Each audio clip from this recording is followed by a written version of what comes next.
दिनों कोडरमा की गौशाला समिति काफी चर्चा में है। हो भी क्यों ना, आखिर बात आमदनी 58 रुपए वाली है। यहाँ पल रही है आश्रय पाई गौवंशी की संख्या में दूध देने वाले गौवंश बहुत कम है। आंकड़ों की माने तो यहाँ 2 लाख की आमदनी है और 5 लाख का खर्च है।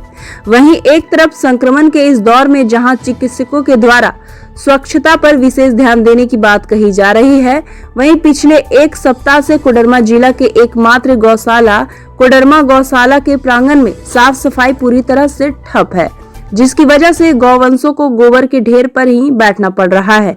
साफ सफाई व्यवस्था ठप होने का मुख्य कारण गौशाला प्रांगण में कार्यरत 4 अस्थायी स्थानीय महिला कर्मी के द्वारा वेतन बढ़ाने की मांग से जुड़ा हुआ है।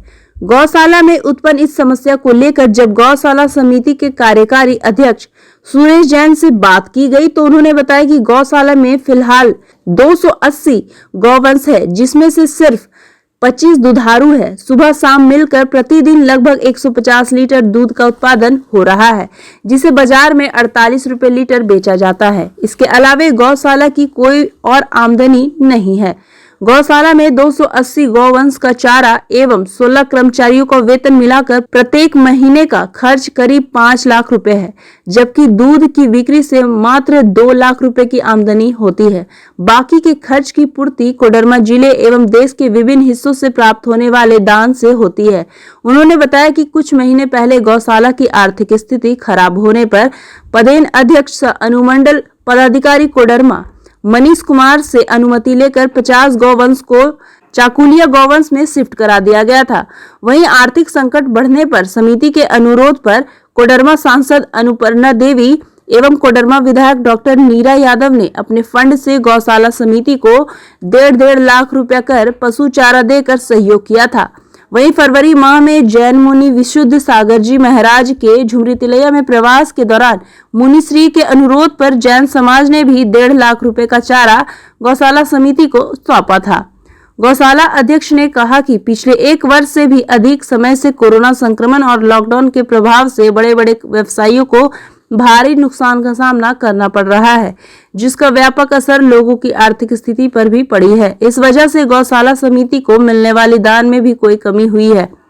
कार्यकारी अध्यक्ष श्री जैन ने बताया कि जिला प्रशासन के द्वारा फिलहाल विभिन्न इलाकों से 60 गौवंशों को जब्त कर गौशाला में रखा गया है, जिसके खाने पीने की व्यवस्था गौशाला समिति के द्वारा किया जा रहा है।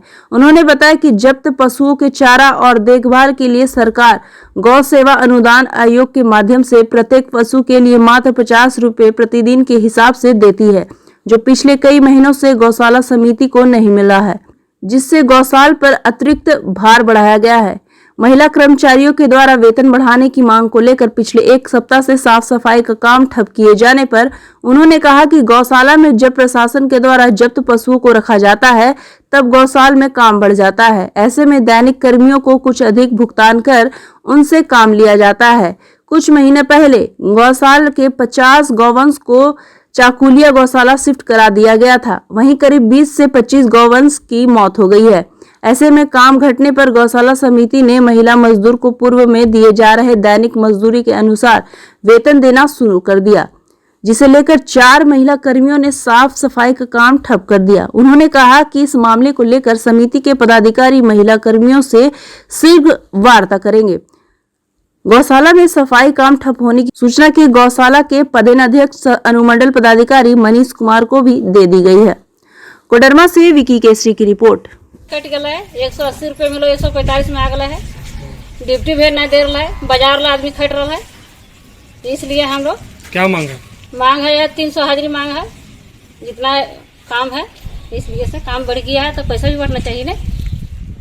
अभी कोडरमा गौशाला की जो है मासिक आमदनी सिर्फ दूध से है, जो कि लगभग 2 लाख रुपए के लगभग मासिक आमदनी है, और खर्च जो है वो हर महीने कम से कम 5 लाख है और अधिक से अधिक 6 लाख है। अभी दुधारू गौवंशों की संख्या लगभग 25 है और बाकी जो है 280 हमारे पास गौवंश हैं, बाकी सब बिना दूध देने वाले। अभी हमारे यहाँ इस मासिक और दैनिक मिला करके करीब 16 कर्मी काम कर रहे हैं।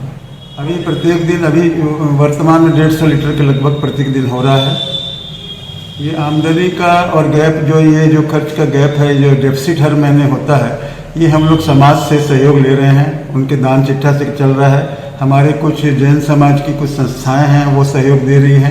हमारे कुछ दिगंबर साधु हैं, उनके द्वारा चलाई गई कुछ संस्थाएं, उनसे सहयोग मिल रहा है। और लोकल में हमारे जैन समाज, अन्य समाज, हर समाज से हमें सहयोग मिल रहा है, जिससे कि हम लोग इसको चला रहे हैं। कोई वेतन बढ़ाने की बात नहीं है उनकी। हुआ क्या था कि हमारे यहाँ कुछ जब्त गौवंश आए थे, बीच में बहुत ज़्यादा यहाँ से प्रशासन से भेजा गया था, उससे खर्च बढ़ गया था। उन लोगों को क्या है कि उसमें काम बढ़ गया था, तो उन्होंने कहा था कि हमारा कुछ पैसा आप बढ़ा दीजिए, चूँकि काम बढ़ गया। तो हम लोगों ने कहा था काम बढ़ गया है तो ठीक है, बढ़ा देते हैं। हम लोगों ने बढ़ा दिया और ये भी कहा कि अगर ये चली जाएंगे या घट जाएंगे तो आप घटा भी देंगे। तो बोले ठीक है। अब हम लोग घटाना चाह रहे हैं तो वो लोग कहते हैं कि नहीं, बढ़ा हुआ नहीं घटेगा। तो जब हमारे पास गौवंश घट गए हैं तो खर्चा भी घटना चाहिए। गौशाला को ये भी कोई बहुत फायदे में तो चल नहीं रही है, तो हम लोग उनका कोई भी पैसा रोके नहीं, सब पैसा उनका दिया हुआ। अभी तो ऐसा है कि हम लोग तो अभी किसी तरह से दूसरे कर्मचारियों को बुला कुछ कर रहे हैं, लेकिन लोग नहीं करने दे रही हैं। आज भी उन्होंने हमारा दरवाज़ा बंद कर दिया, दूध रोक दिया, लेकिन फिर हम लोगों ने प्रशासन से सहयोग लिया तो फिर वो हट गए वो लोग। और अब कुछ दिनों बाद बैठ के हम लोग जब ये लॉकडाउन ख़त्म होगा तो बातचीत करें।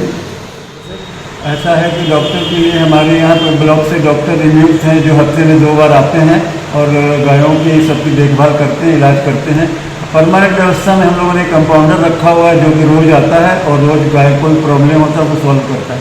लेकिन हम लोगों को समस्या है कि हम लोगों को ब्लॉक से कोई दवा नहीं मिलती, जो दवा मिलनी चाहिए, जो वहाँ पे दवा रहती है वो हमें गौशाला मिलनी चाहिए। कि दवा का खर्च बहुत है, इसलिए हम चाहेंगे कि हम लोगों को ब्लॉक से दवा भी मिले।